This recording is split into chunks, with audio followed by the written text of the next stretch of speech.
دلوقتي بقى يا جدعان نيجي لموضوع حلقة اليوم، وهو اوعى تروح دبي. الكلام ده انا بقول لك عن تجربة شخصية. اولا الكلام ملوش دعوة بشعب دبي ولا بحكومة دبي ولا الكلام ده. انا بكلمك عن نصيحة ليك او نصيحة لكل واحد عايز يصرف تحويشة حياته عشان يروح يقضي شهر شهرين هناك وفي الاخر ما يلاقيش شغل. فدي نصيحة من واحد جرب، علشان كتير ما يقعوش في الموقف اللي انا اتعرضت له، وكتير جدا وقعوا فيه لانهم بيصدقوا كلام ناس على اليوتيوب ما عندهمش ضمير ولا عندهم اي حاجة، مجرد بس ان هم عايزين يلموا فيديوهات، عايزين يلموا فيوهات مشاهدات على حساب ناس غلابة. يقول لك احجز تذكرة واعمل تأشيرة سياحة وروح هناك وجرب وهتلاقي، وانا جربت ولقيت ومش عارف ايه. وتروح هناك يا عيني تصرف اللي انت عرفت تحوشه وترجع ما تلاقيش شغل، وترجع محبط جدا وصرفت كل فلوسك. تمام. ما تروحش دبي، دي حقيقة والله. لو هتروح روح سياحة. البلد جميلة جدا جدا جدا جدا. البلد مش طبيعية. البلد فعلا يعني الشوارع هناك كأنها مكنوسة مكنوسة بالمقشة كده. الشوارع نظيفة على طول. الشوارع فيها روح جميلة، فيها تنوع رهيب، فيها تراث حضاري. يعني المباني هناك تخش كده، ايه ده؟ ايه منظر الجامع ده؟ ايه منظر المبنى ده؟ ايه منظر اللوحة دي؟ ايه منظر ده؟ ايه منظر ده؟ لا، البلد فعلا دبي فعلا. دبي جميلة جدا جدا جدا كسياحة، بس للناس اللي قادرة. كسياحة، مش لانك انت تروح يعني تدور على شغل.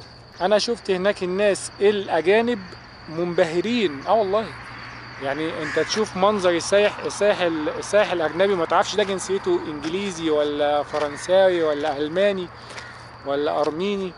الناس منبهرة فعلا، وتلاقي كله في دبي مطلع الكاميرا بتاعته وعمال يصور يصور يصور يصور، لانها فعلا فيها حاجات معمارية كتير شكلها كويس.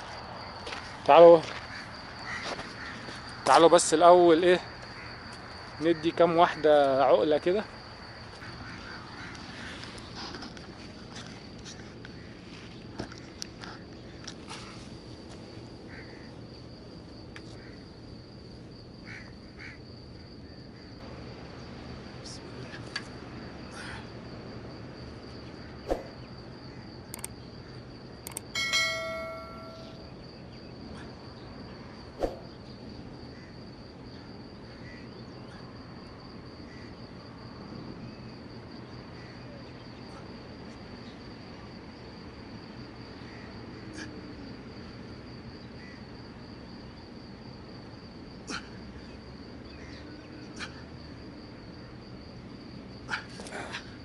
يا لهوي، جبت 15 بالعافية.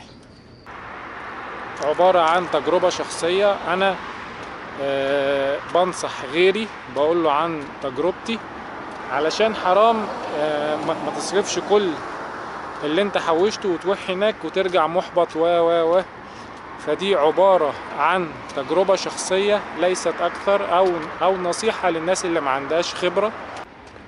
أول حاجة، أنا رحت دبي 2023 عشان ادور على شغل، وطبعا رجعت من غير شغل زي كتير جدا جدا راحوا هناك وما لقوش شغل، بناء على كلام ناس على اليوتيوب ما عندهاش ضمير ولا عندها اي حاجة ولا عندها دين ولا عندها اي حاجة. مجرد ان هي بتطلع بتدور على مشاهدات بس، وتلبسك انت في الحيط، تقول لك روح ودور وهتلاقي ومش عارف ايه والكلام دوت. وانا دورت ولقيت كلها طبعا كلام كذب كذب في كذب. هو مجرد ان هو عايز بس يطلع ياخد مشاهدات على الناس اللي بتبحث عن حياة افضل. يا ريته بياخد مشاهدات ان هو يعني بيقدم لهم حاجة صح. لا، ده بيغشهم، بيقول لهم كلام غلط، وحسبي الله ونعم الوكيل فعلا في كل واحد بيقول كلام مش صح ويغرق غيره ويخلي غيره يدفع فلوس وممكن يكون مستلفها اصلا ويروح هناك يا عيني وما لاقيش شغل ويرجع محبط. فلازم تحذره وتدور الكلام على دماغك قبل ما تاخد خطوة كبيرة زي دي. اول حاجة انت هتعوزها انك انت تحجز اونلاين او تحجز عن طريق مكتب، وده طبعا بفلوس. انا بكلمك 2023 انا حجزت اونلاين بحوالي 5 تقريبا ب5000. ده سنة 2023 حجزت بحوالي 5000 تمام. وسافرت من ابو ظبي وسافرت من مطار برج العرب لابو ظبي، وبعد كده خدت باص من ابو ظبي لدبي. تمام. كان الطيران ساعتها كان طيران اقتصادي بحوالي 3000 تقريبا، طيران ويز. تمام. بعد كده 8000 طايرين من غير ما انت عملت اي حاجه، انت يا دوبك بس حجزت تاشيره ورحت البلد. اضرب زيهم 15 اكل وشرب وقعاد في هوستل في سرير في شقه. ده اللي بيسموه هوستل، وده نظام انك تقعد في دبي.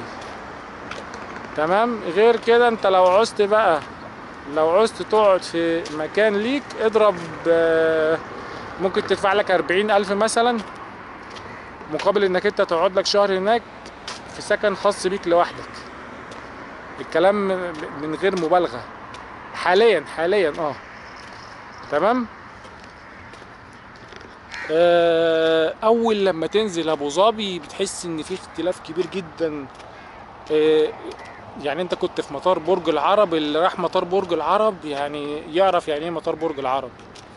المطار سيء جدا بصراحة. تمام.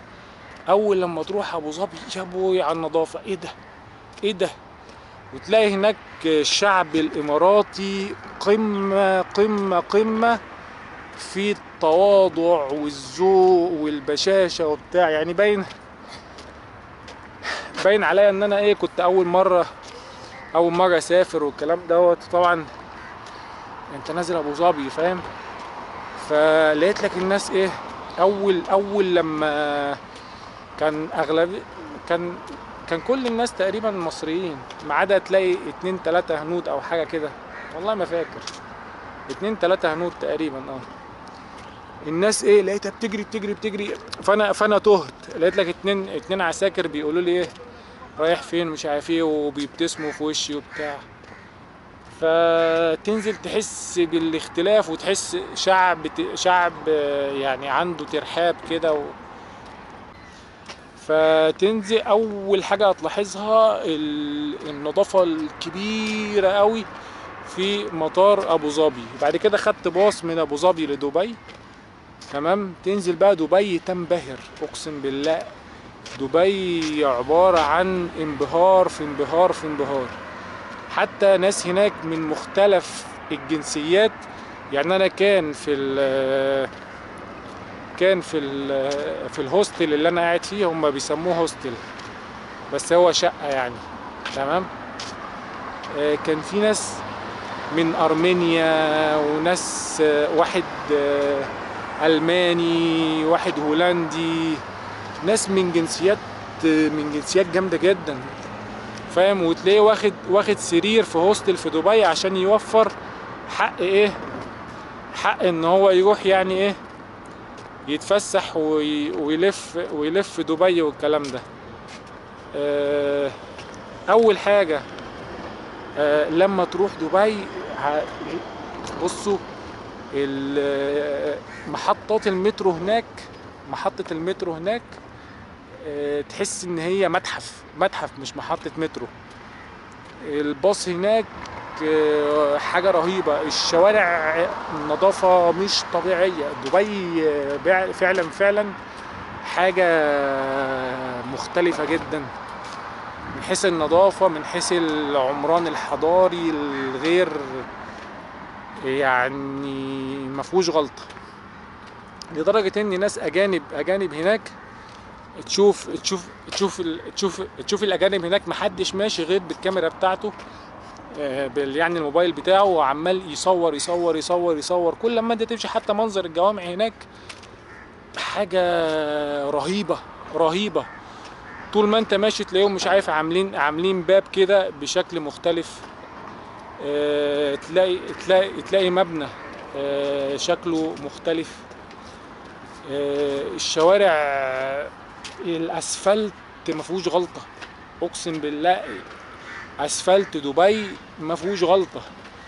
طول ما انت ماشي ورود غريبة جدا كده، اشكالها غريبة في كل حتة، شجر جميل جدا، حاجة بصوا حاجة مش طبيعية اقسم بالله.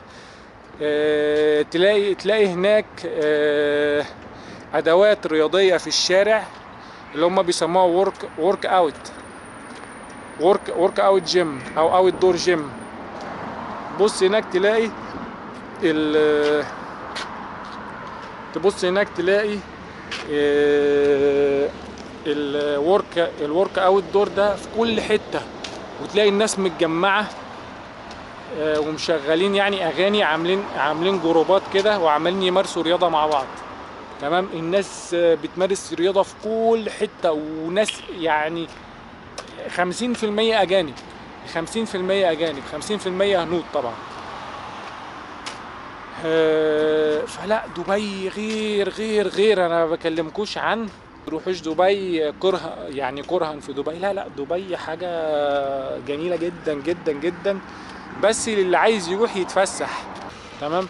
اول حاجة هتلاقيها هناك، هتلاقي في عدد ناس مهول جدا جدا رايحين مكاتب التوظيف.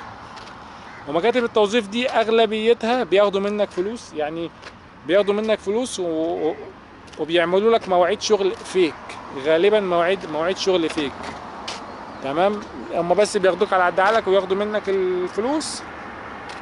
تمام. وروح يا عم دور على شغل وبقى قابلني. هتروح هناك هتلاقي ناس معاها اقامات ومش عارفه تشتغل. السوق هناك تنافسي بطريقه رهيبه.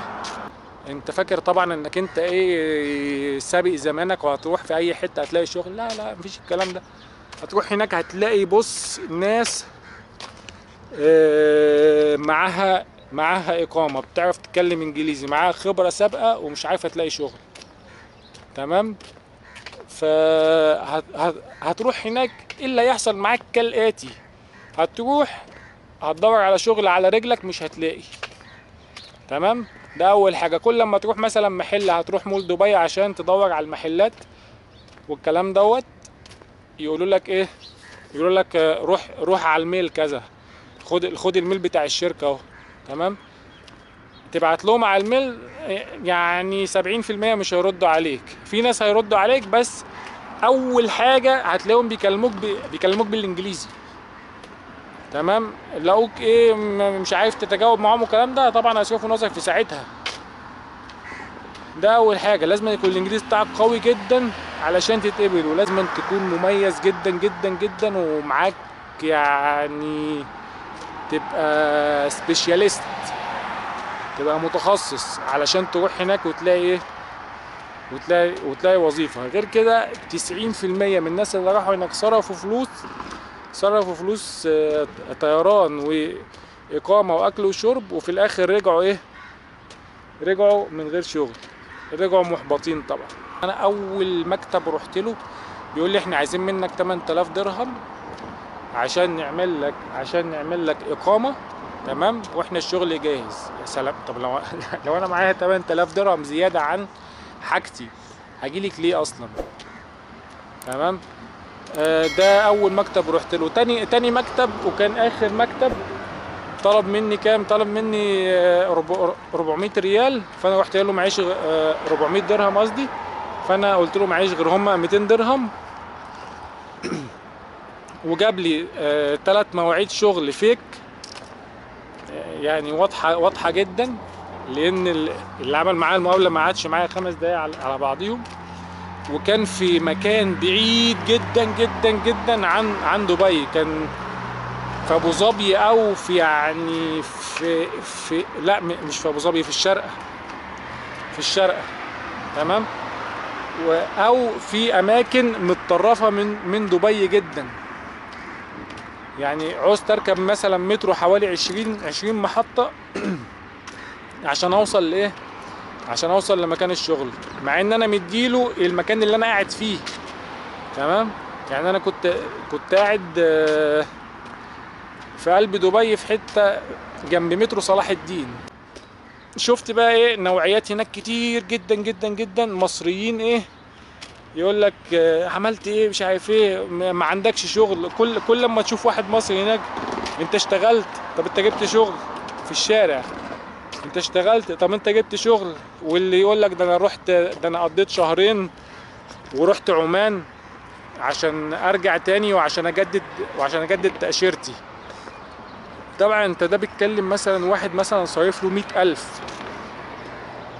100,000 ولا حاجة، اللي قضى شهرين وراح عمان ورجع تاني علشان خاطر يجدد يعني التأشيرة بتاعته. يعني انت يا ابني اللي صرفتهم دولت اصلا عايز لك سنة شغل علشان ترجعهم.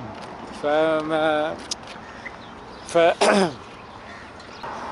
فنصيحتي ليك يا ابن الحلال، اي واحد بيتكلم على السوشيال ميديا ويقول لك روح دبي سياحة ودور على شغل وهتلاقي، اوعى تسمع للكلام ده، اقسم بالله الكلام ده يعني عاري تماما من الصحة.